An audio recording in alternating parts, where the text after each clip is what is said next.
What's going on, everybody? It is the weekly updates for the DROD Shaniac podcast. Let's do it. Yeah, like usually it's just a part of the episode, but we just kind of wanted to separate it so that it's like the weekly updates, and then like the episode is like the main portion. So usually I just cut it in half, but like no, this time it's going to be its own portion. Weekly updates. This is covering from last Sunday the 7th to today, which is the 14th. We're gonna run down all the stuff, starting with the biggest news from today, March 14th. Drew Brees retired. Unbelievable. 20 years in the league. His kids, his 3 boys and his daughter, posted a video, and they were like, and the 3 boys had the Brees jersey on. I was kind of sad that the daughter didn't have it on. I was like, that's kind of trash. She missed out. She didn't get the memo. Yeah. The boys were like, after 15 years on the Saints, and the next boy was like, and 20 years overall in the league. And then the last one was like, oh, our dad, Drew Brees, is retiring and then the daughter was like, to spend more time with us. And they were like, yeah. And it was like, but we kind of liked him playing football. Like, I don't want to be rude, like he's his dad, but sorry, like, kids, like he deserves another year on the field, which there's one more year. There's one more. Yeah, I would have liked to seen one more year of Brees, but I think realistically he couldn't do it anymore. Like we saw in the playoff, he got a terrible injury, I think, week 9, week 10-ish, and the Saints had to use Taysom Hill. That was like the final like knock on the door before they like barged in and said that injury ruined him. After that, it was like his arm already left him like 3 years ago. He was dink and dunk. But after that injury, it was literally like, hand the ball off, bro. Yeah. Michael Thomas, don't even run past 10 yards. Run, run slant pattern. Slant pattern. Don't even run it deep, shake and bake, come in, 5 and in. The outcome of that, though, after Brees retires, is that the Saints are now looking to extend Taysom Hill. There was word about 4 years. They already extended him with the 4 years, 140. 140, yeah, but the contract is weird because I think they're allowed to get out of the contract. Which every year they're allowed to get out of the contract, which makes literally no sense to me. Like, say he doesn't end up being the quarterback, they don't have to pay him. Mm-hmm. But they save like $8 to $10 million in cap space every year of that deal. So it works out. No, that's not bad. Actually. I don't blame them at all. I don't know about Taysom Hill as a quarterback, though. Taysom Hill as a quarterback doesn't really faze me as much. I agree. He's never really proven himself as one. He got a couple good wins, but against like bad teams, like the Bears and against the Eagles, I'm pretty sure weren't really like statement games. Did they beat? It was. I think that was the game where Jalen Hurts went crazy. So I don't know if they even beat the Eagles. Like, actually, no, he went 5-0. So they beat him. He beat him. No, I think Taysom Hill went 5-0. So I think I think he did something. This past year was 5-0, throwing 100 yards a game. So it wasn't really he wasn't really doing anything. Okay, yeah, that was the other thing. He was running for like 2 touchdowns and passing a little like dink and dunks. But I think by then the Saints had Michael Thomas back because he was hurt in the beginning of the season. Nonetheless, Brees retires at 42 years old. He's still the all-time leader in passing yards. But that record is going to be broken. He was insane for a stretch of like 10 years. Absolutely. He was unstoppable. 5K yards for like 3 straight seasons. And he was just unstoppable. In a time where Peyton Manning and Brady were really like the staples at that point in time. Like, he was never that far behind. That's why I hated how so many people disrespected him so much. The man led the league in yards every year. He couldn't do it in the playoffs. And that's always the biggest telltale of like, what is the makings of a first ballot, like easy Hall of Famer? Like you gotta win in the playoffs and you gotta win Super Bowls more importantly, because I mean, Manning has 2, which Peyton. Both Mannings have 2. Okay. Both Mannings have 2. Peyton has 2 with 2 different teams. Brady now has 7. And, when you're looking at goals like that, those are almost unattainable nowadays. Because you look at the breed of quarterback that's coming in, it's up for grabs. Like this new generation, Mahomes, Jackson, guy from the Bills, Josh Allen, just guys who are like proven winners, but also like just dominant quarterbacks overall. They're really taking over the league. They are the bona fide next generation. Can't even throw away Baker Mayfield from that. Baker proved himself last season. Yeah. But Drew Brees, like I said, 80K passing yards. That record will be broken by Tom Brady within the coming season or the next one. I think he's less than like 4K behind, I think, too. Mm-hmm.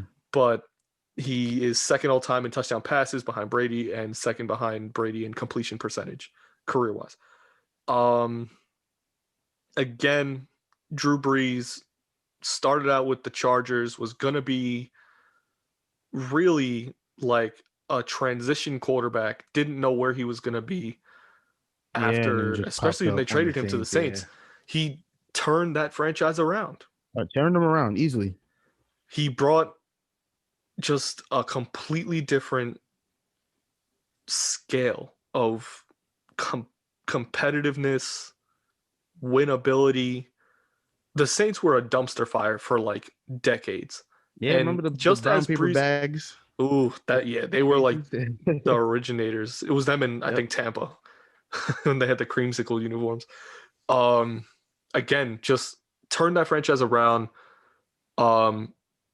Him, Sean Payton, a lot of the receiving core that he's had, the running backs that have gone the long distance with him, Kamara recently, Bush at one point, Mark Ingram at one point, names, just people who knew Drew Brees as a quarterback who played with him, knew that he had the potential to be probably the greatest quarterback of all time. It just wasn't proven in the playoffs, is probably where he faltered. At least he won one, and that's all that really matters. He won a great one against Peyton Manning. That team, I think the Colts that year were 14-2, and it was expected. They had like a 70% chance to just take the Saints, run through them. They had like the last year of Marvin Harrison, the best years of Reggie Wayne, Edgerrin James, Joseph Adai. Oh, just again names, but he took that 2010 season, 2011 Super Bowl, ran the table with them, and just took them all the way. Got his first ring, got the Saints only ring. Shout out to Drew Brees, man. Loved watching him, and just he's leaving a legacy that a lot of quarterbacks just die to have out there. I think that's the MLB. I wish if Eli Manning had his skill set, we would have probably been the Patriots.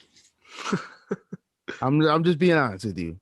If Eli Manning was able to just dominate like how Drew Brees dominated for all those years, Eli Manning would easily have 5 Super Bowls. Easily. Because when he gets to the playoffs, he's basically Drew Brees in the playoffs. It's just that regular season he would fail. Drew Brees needed Eli's clutch gene in the playoff to be the greatest quarterback.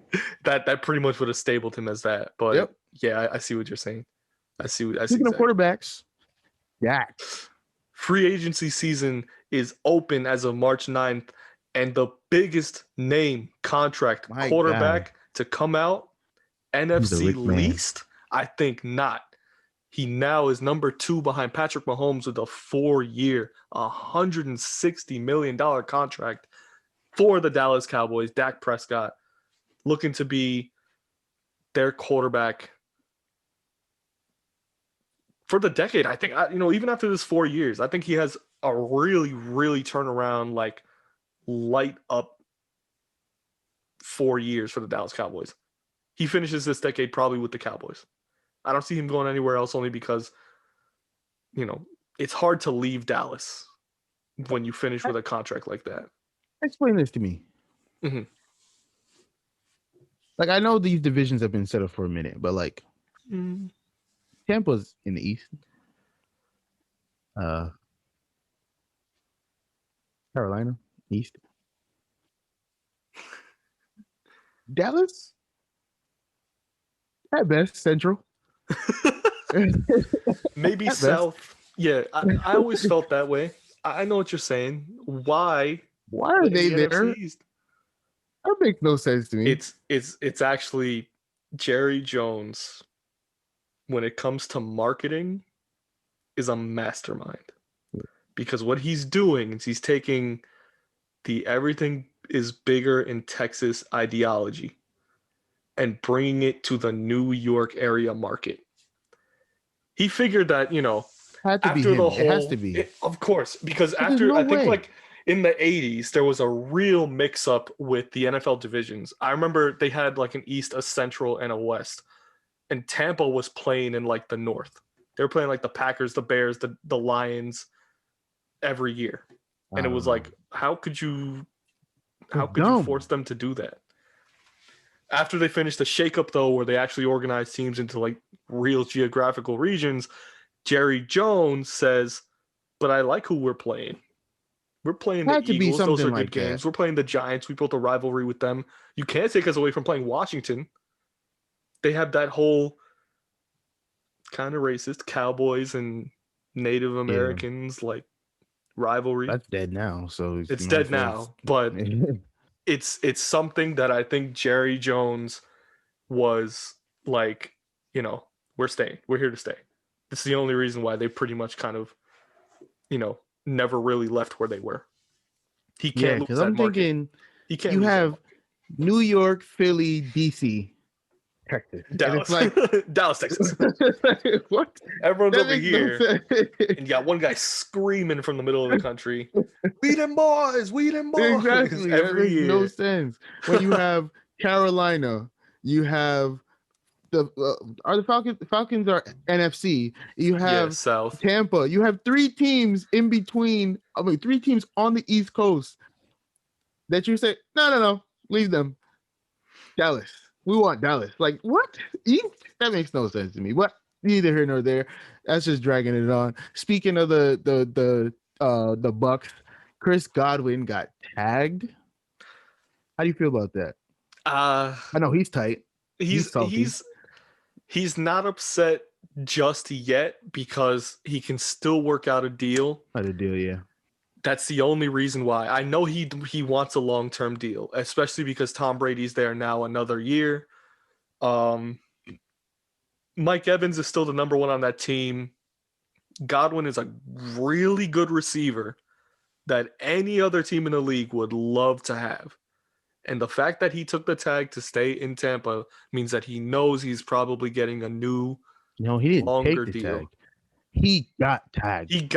You have no control over that. you don't, but you can basically say, I'll work this out if you're willing to give me the contract. If not, they don't work out a deal. He stays, and he probably's like, then trade me. Because I don't want to be here for a year. But he's not. They're going to work out a long-term deal. They better, because he's nice. Godwin still being that number 2 on that team. Gronk is still there. They have the same offense from last year. They're probably going to have one of the best offenses in the league, despite the Packers.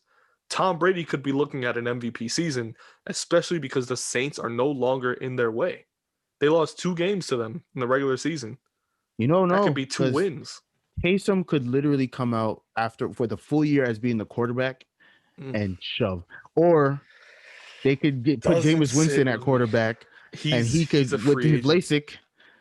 But I'm saying they said they could resign him as our next quarterback could be in house, so he can get a starting job there, and for it's nothing, like a $10 million contract, and go out there with his LASIK and go 30 touchdowns, 40 touchdowns, and 10 intos, like 10 picks. Like, think about it. He could easily do that. That's the talent he has. It's just that he threw too many picks in Tampa Bay. Yeah. He could easily, with Michael Thomas, come on, bro. There's no, he'll be insane on that team. There's a lot of questions to be answered in New Orleans. There's definitely going to be a starting quarterback frenzy there, especially if Winston comes back. Didn't start last year, didn't even get the backup role. But I don't know. The Saints don't look like a team that are really going to be too much of a problem.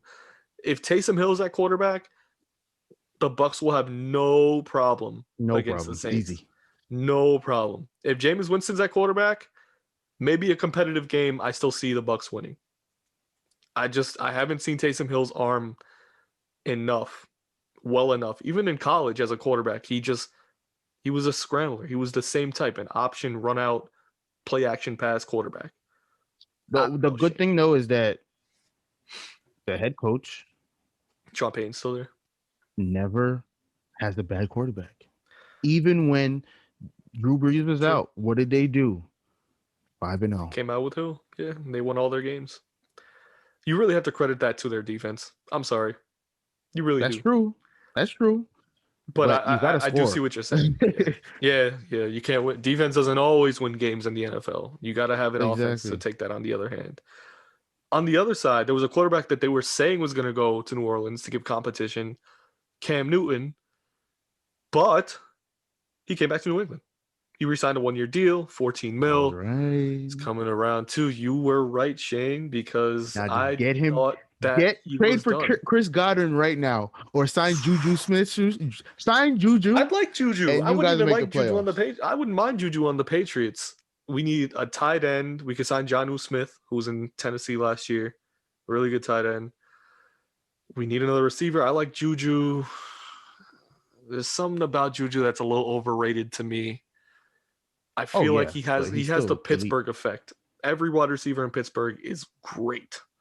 Especially because they got Ben Roethlisberger. But every receiver they've ever called up ends up being a great receiver in Pittsburgh.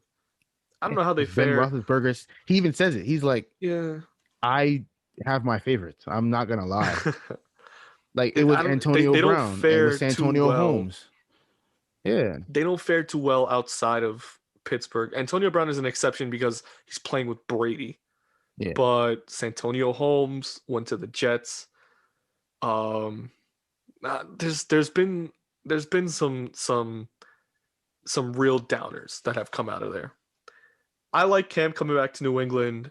I didn't think he was going to come back initially because I figured the Patriots were coming for the home run ball for Watson, but that was proven to be wrong. They got a lot of cap space. They would have done that. Yeah, it would have cost them way too much. Yep. They would have had to sign every available free agent out there to really have to bring him in.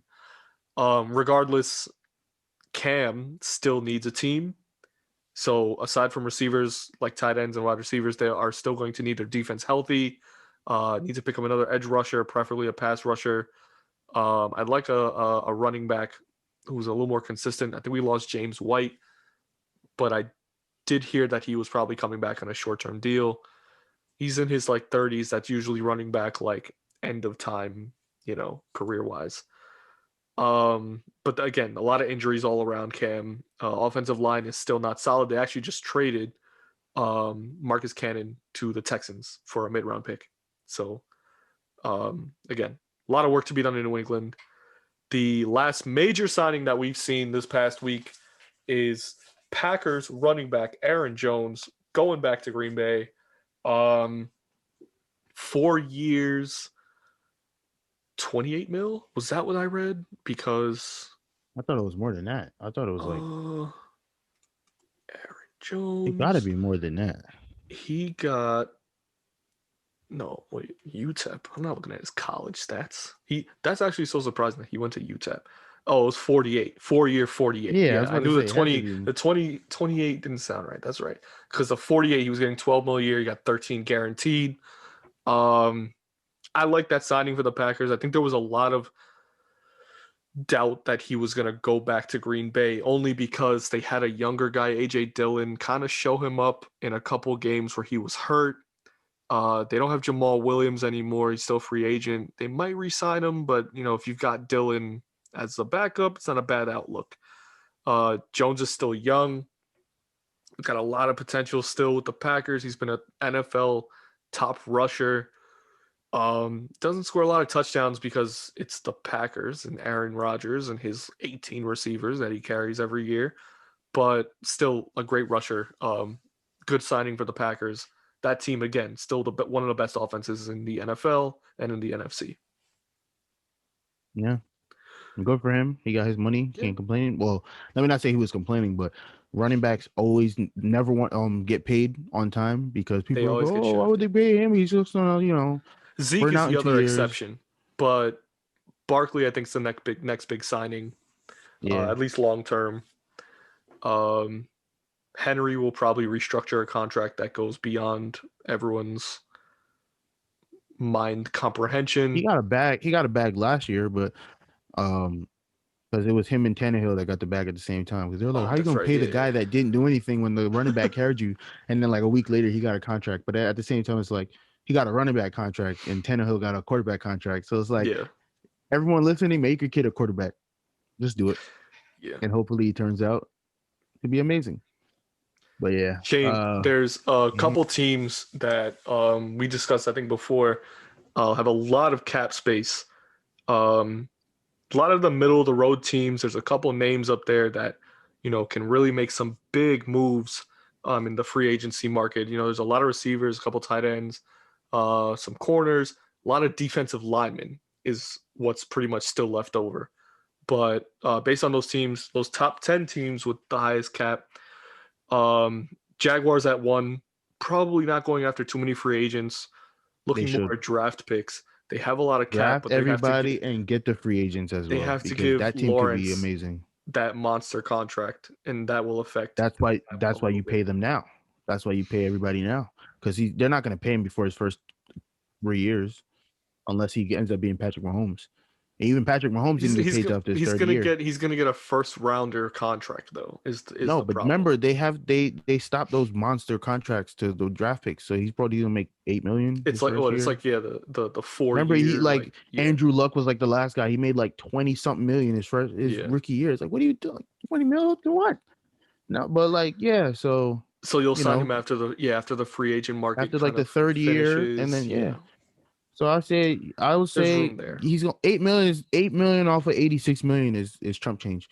So they still have 78 million to spend on the rest of the roster. That's easy work. Go for it. Go sign whoever you want to sign. Give the quarterback the best chance to succeed, to see if he's good.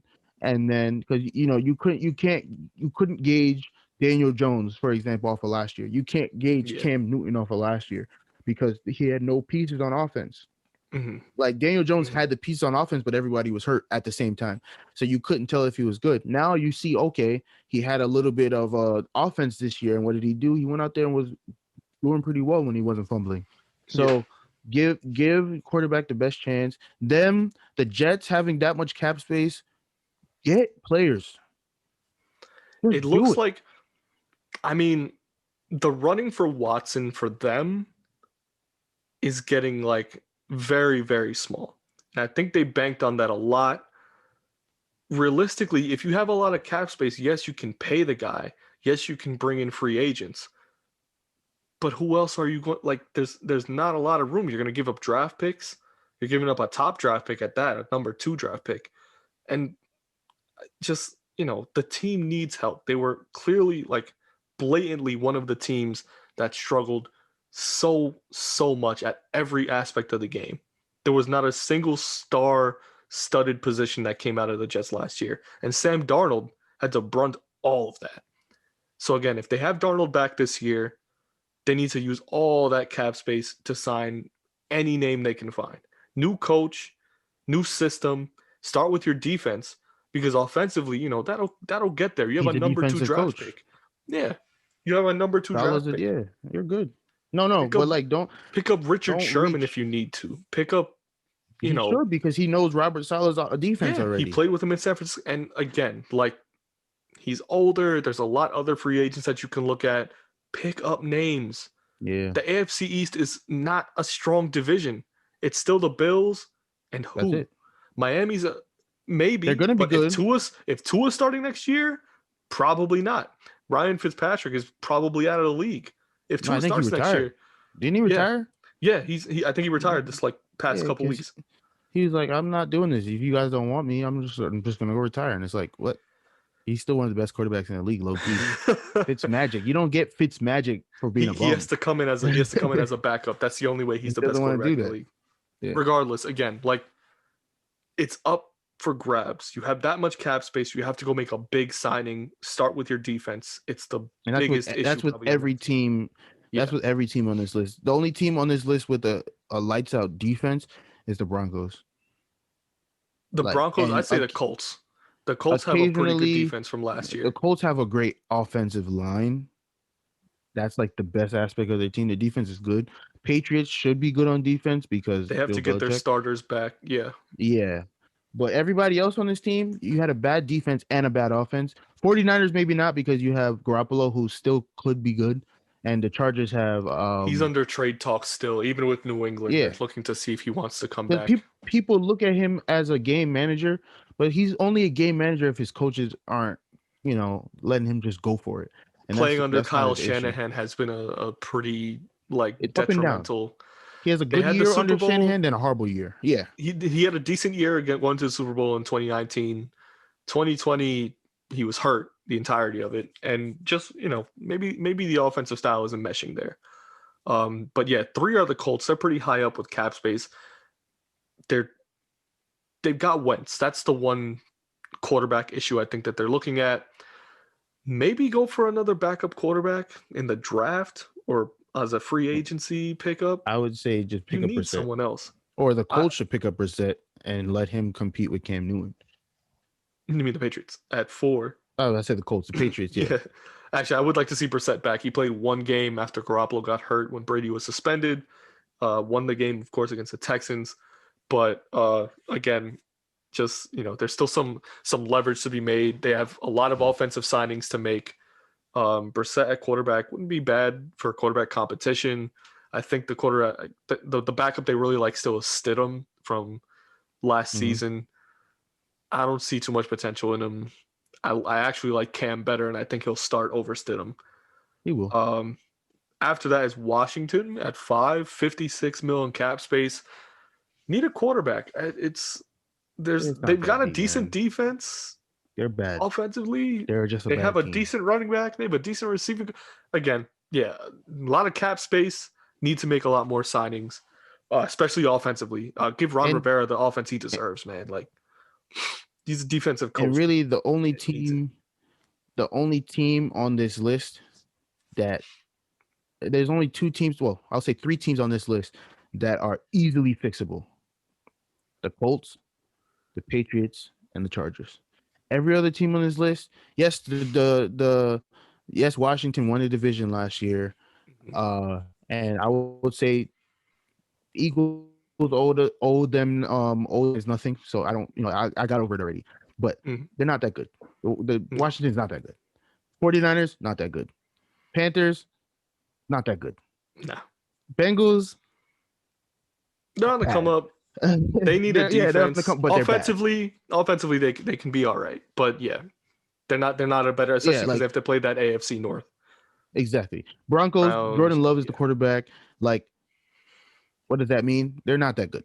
Von Miller could be going to prison for all we know. With all he's actually coming back. The allegation was settled. He came back. He's coming back to training camp, he said, and luckily that's all cleared up for him. But yeah, the Broncos defense missing some key pieces. Overall as a team, probably not that good. Like at best mid-tier. Need a lot of pieces. Overall, they could use a lot of that cap space that they got left. But yeah, the Chargers at 10. Yeah, they could make some moves. It's not. None of these teams move the needle for me, except for the Patriots and the Colts. Everybody else is going to be bad again this year.